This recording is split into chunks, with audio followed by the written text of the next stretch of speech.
وَلَا تَشْتَرُوا بِآيَاتِي ثَمَنًا قَلِيلًا، اور میری آیتوں کے بدلے تھوڑے دام نہ لو۔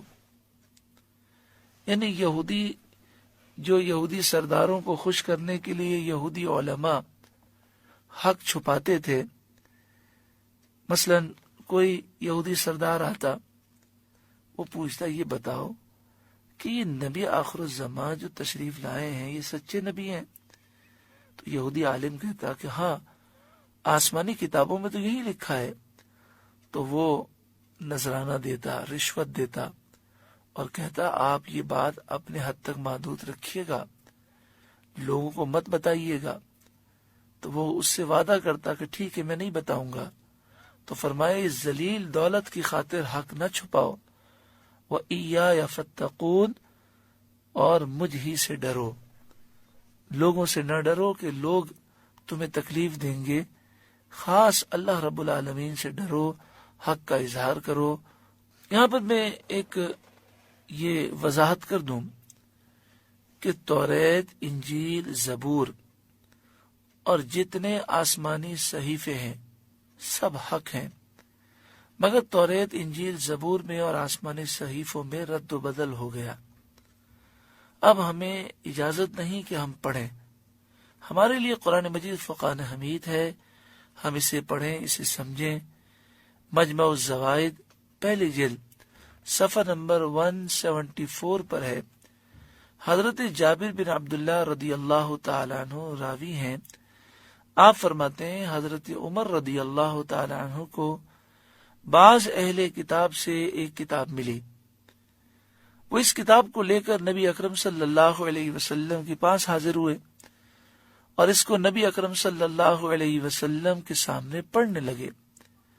آپ صلی اللہ علیہ وسلم نے جلال فرمایا اور آپ کے چہرے مبارک کا رنگ تبدیل ہو گیا۔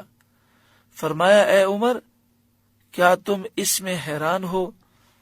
اس ذات کی قسم جس کے قبضہ قدرت میں میری جان ہے، میں تمہارے پاس صاف صاف دین لایا ہوں۔ تو ہمیں یہ حکم ہے کہ ہم بائبل نہ پڑھیں۔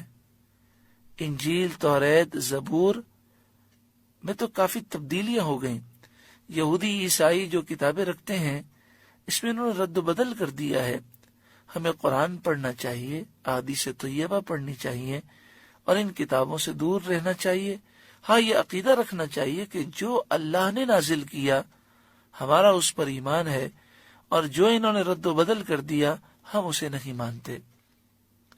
یہ یہودی نبی کریم صلی اللہ علیہ وآلہ وسلم کو اس قدر پہچانتے تھے کہ آپ کے تمام اوصاف جانتے تھے، یہاں تک کہ نبی کریم صلی اللہ علیہ وآلہ وسلم کی آمد سے پہلے آپ کے وسیلے سے وہ دعائیں کرتے تھے۔